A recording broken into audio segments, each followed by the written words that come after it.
दोस्तों,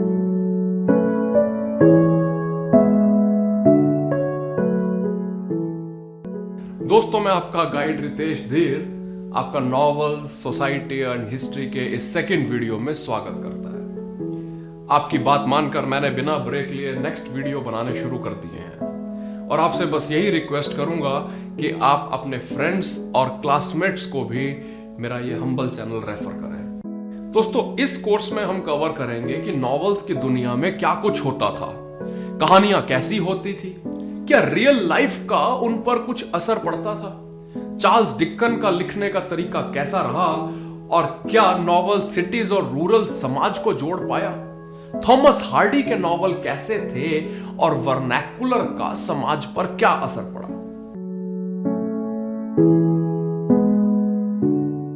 दोस्तों, पहले के जमाने में आपको तो पता ही है कि बड़े अरिस्टोक्रेटिक और राजशाही परिवार राइटर्स को अपने कसीदे गढ़ने के लिए पैसे देते थे जो उनकी शान में लिखते थे। अपने भी तो अबुल फजल की लिखी आईने अकबरी में अकबर को महान बादशाह बनाया गया है। पर नॉवेल्स में बड़े राजघरानों की कहानियां ही नहीं होती थी, बल्कि आम आदमी का जिंदगी का बयां भी होता था। उस समय के 19th सेंचुरी वाले यूरोप में इंडस्ट्रियल एज आ गई थी, नई नई फैक्ट्रियां लग रही थी, काम धंधे में प्रॉफिट बढ़ रहे थे और ओवरऑल इकोनॉमी में तेजी थी। पर कामगारों की जिंदगी कुछ खास अच्छी नहीं थी। शहर बेतरतीबी से, यानी बिना किसी कंट्रोल के, बिना किसी प्लान के बढ़ते ही जा रहे थे और कम तनख्वाह वाले पर ज्यादा काम करने वाले मजदूरों से भरे पड़े थे। गरीब बेरोजगार मजदूर काम धंधे की तलाश पे सड़कों पर मारे मारे फिरते थे और बेघर लोग वर्क हाउस या रैन बसेरों में ठंडी रातों में पनाह लेते थे।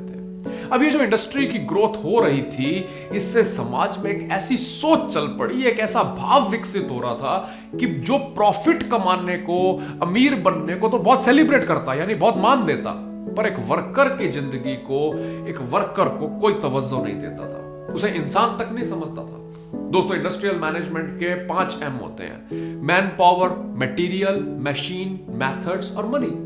यहां देखें, प्रोडक्शन के लिए मैन पावर भी तो एक एसेट ही है। उसकी जिंदगी, उसकी भावनाएं, उसकी जरूरतें, उसकी मजबूरियां इस दुनिया में कोई मायने नहीं रखती। इन हालातों को क्रिटिसाइज कई राइटर्स ने अपने नॉवेल्स के जरिए किया। उनमें बहुत मशहूर लेखक चार्ल्स डिकन भी एक थे, जो इंडस्ट्रियलाइजेशन का लोगों की जिंदगी और कैरेक्टर यानी चरित्र पर पड़ने वाले बुरे प्रभाव के बारे में लिखते थे। 1854 में छपे उनके नॉवल हार्ड टाइम्स एक इमेजिनरी यानी काल्पनिक शहर कोकटाउन की कहानी है, जो कि एक उदास सा मशीनों से भरा हुआ एक इंडस्ट्रियल शहर है। वहां की फैक्ट्रियां की चिमनियां काला धुआं उगलती रहती थी और पोल्यूशन की वजह से काली काली नदियां बहती थी। सब मकान एक ही जैसे बने हुए थे और हर वर्कर की कोई पहचान नहीं थी, बल्कि वो सिर्फ हैंड्स भर है, यानी काम करने के लिए हाथ, जिसका अस्तित्व सिर्फ मशीनें चलाने के लिए है। वैसे बाय द वे, नेवी में भी काम करने के लिए ड्यूटी पर लगे सेलर्स को हैंड्स आज भी कहा जाता है, पर आज की नेवी अपने एक एक सेलर का बहुत ध्यान रखती है। डिकन्स ने इस प्रॉफिट की भूख को क्रिटिसाइज किया, बल्कि उस सोच की भी आलोचना की जो इंसान को सिर्फ प्रोडक्शन का साधन मात्र ही देखती थी। अपने कई और नॉवेल्स में चार्ल्स डिकन ने इंडस्ट्रियलाइजेशन की वजह से शहरी हालातों की बदहाली दिखाई है। 1838 में छपे उनके नॉवल ओलिवर ट्विस्ट में एक ऐसे अनाथ बच्चे की कहानी है जो कि भिखारियों और छोटे मोटे क्रिमिनल्स यानी अपराधियों के बीच रहता था। एक बहुत ही क्रूअल यानी कठोर वर्क हाउस में वो पला। पीछे लगी पिक्चर में आप देख सकते हैं कि भूखा ओलिवर और खाना मांग रहा है और उसकी इस गुस्ताखी पर बाकी बच्चे डरे सहमे उसे देख रहे हैं। उसने बहुत ही टफ जिंदगी गुजारी, तब तक जब उसे फाइनली एक अमीर आदमी ने अडॉप्ट कर लिया, यानी गोद ले लिया। फिर वो आराम से अपनी जिंदगी गुजारने लगा। लेकिन दोस्तों, हर नॉवल की कहानी का एंड हमेशा हैप्पी नहीं होता है। जैसे एमिल जोला के 1885 में छपे नॉवल जर्मिनल के एक यंग माइनर की कहानी है। वो एक टफ जिंदगी जीता है। दोस्तों, माइंस में काम करने वाले हमेशा एक खतरनाक जिंदगी जीते हैं। हमारे आपके लिए धरती के कई मीटर नीचे से वो कई तरह के मटेरियल खनिज निकाल कर ऊपर लाते हैं, जिनके बिना हमारी नॉर्मल जिंदगी संभव ही नहीं है। उनकी लाइफ बाकी जॉब्स के बिल्कुल विपरीत कोई नहीं जानता। कम हवा, आर्टिफिशियल लाइट, बहुत ज्यादा प्रेशर और टेम्परेचर में सेफ्टी इक्विपमेंट और अपने औजारों से लदे ये माइनर्स अपना पेट भरने के लिए जमीन के नीचे जहरीली गैसेस, आग, पानी और अपने दब जाने के डर से लड़ते हुए कुछ पैसों के लिए बहुत टफ जिंदगी जीते हैं। हम तो हर 5 मिनट में अपना फेसबुक देखते हैं और ये लोग कितने घंटे बिना कम्युनिकेशन के नीचे काम करते हैं। दोस्तों, जर्मिनल का ये प्लॉट उस जमाने का है जब मजदूरों की हालत बहुत खराब थी, उनके हक के कोई कानून नहीं थे और वो मजबूर थे। जर्मिनल का हीरो अपने और मजदूरों के हक के लिए स्ट्राइक कर काम बंद कर देता है, जो कि फ्लॉप हो जाती है। उसके खुद के साथी जिनके लिए वो लड़ रहा था वो उसके अगेंस्ट हो जाते हैं और उसकी सारी उम्मीदें टूट जाती हैं। अब दोस्तों, नॉवेल्स का समाज और कम्युनिटीज के संबंध को देखते हैं। ज्यादातर नॉवल पढ़ने वाले लोग शहरों में रहते थे और नॉवेल्स ने उन शहरी रीडर्स के मन में गांव देहात की कम्युनिटीज की किस्मतों से जुड़ने की फीलिंग पैदा की। उन्हें एहसास होने लगा कि ग्रामीण परिवेश की जिंदगी कैसी होती है। एग्जाम्पल के रूप में 19th सेंचुरी के नॉवेलिस्ट थॉमस हार्डी इंग्लैंड में बहुत तेजी से गायब होती ग्रामीण कम्युनिटीज के बारे में लिखते थे। जिस तेजी से अर्बनाइजेशन हो रहा था, जैसे लोग शहरों की ओर भाग रहे थे, उसको हार्डी ने अपने नॉवेल्स में कहानी से दिखाया।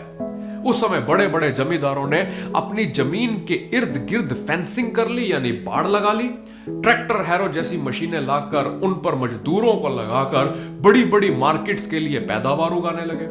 पुराना इंडिपेंडेंट किसानी वाला रिवाज धीरे धीरे खत्म सा हो रहा था। इस माहौल का एहसास थॉमस हार्डी के 1886 में छपे नॉवल मेयर ऑफ कैस्टरब्रिज में होता है, जिसकी कहानी में माइकल हैंचार्ड एक अनाज का व्यापारी होता है जो कि कैस्टरब्रिज नाम के किसानों के शहर का मेयर यानी नगर प्रमुख बन जाता है। वो खुले आइडियाज का मालिक है और अपने ही हिसाब से व्यापार करता है। उसकी कोई फिक्स्ड रूल या असूल नहीं है। वो अपने एम्प्लॉयज के साथ कभी तो बहुत दयालु या मेहरबान हो जाता है, पर कभी कभी बहुत क्रूअल भी हो जाता है। तो इस वजह से वो अपने मैनेजर और बाद में राइवल डोनाल्ड फार्फरे के सामने टिक नहीं पाता, क्योंकि डोनाल्ड के तौर तरीके काफी एफिशिएंट थे और वो लोगों के साथ काफी शालीनता से बर्ताव करता था। दोस्तों, इस नॉवल में थॉमस हार्डी को गायब होते उस जमाने का दुख है, क्योंकि उसमें कहीं अपनापन था, पर साथ ही साथ नए इंडस्ट्रियल जमाने की खूबियां और पुराने जमाने की कमियों का एहसास भी है। दोस्तों, नॉवल आम आदमी की सड़क, गली, मोहल्ले में बोलने चालने वाली भाषा का इस्तेमाल करता है, जिसे वर्नाकुलर कहा जाता है। वर्नाकुलर का मतलब ही है बोली। नॉवल एक शेयर्ड यानी साझी कॉमन दुनिया की फीलिंग लाता है, जो कि अलग अलग लोगों की अलग अलग बोलियों को यूज करके पैदा होती है। दोस्तों, एग्जांपल देता हूं। हिंदी की ही कई बोलियां हैं, कई एक्सेंट है। अपने देश में तो कहते हैं 20 कोस पर बदले पानी और 100 कोस पर बदले वानी। हरियाणा की हरियाणवी, बिहार की मैथिली, राजस्थान की राजस्थानी, उत्तर प्रदेश के कुछ इलाकों की भोजपुरी, पर सब है तो हिंदी। एक नॉवल जिसमें इन सब भाषाओं को बोलने वाले किरदार हैं, वो नॉवल अपनी कहानी से पूर्व से पश्चिम तक भारत के लोगों को किसी एक टॉपिक पर फीलिंग्स पैदा कर सकता है। और दोस्तों, जो भाई लोग इंटरनेट पे मूवी की बजाय स्टोरी पढ़ते हैं, वो समझ सकते हैं कि स्टोरी का असर ज्यादा तगड़ा होता है। एक नॉवल शुद्ध भाषा और गली मोहल्ले की भाषा को मिक्स कर एक वर्नैकुलर बना सकता है। जैसे एक देश में कई कल्चर्स होते हैं, वैसे ही एक नॉवल भी कई कल्चर्स को एक साथ ला सकता है। दोस्तों, नॉवेल्स का विमेन से क्या संबंध बना? क्या उन्होंने इससे अपने संसार को, दुनिया को दिखाया? यूथ के नॉवल कौन से थे? उनमें क्या होता था? क्या कॉलोनियलिज्म का भी नॉवेल्स पर कुछ प्रभाव पड़ा या नॉवेल्स ने कॉलोनियलिज्म पर कुछ इफेक्ट डाला?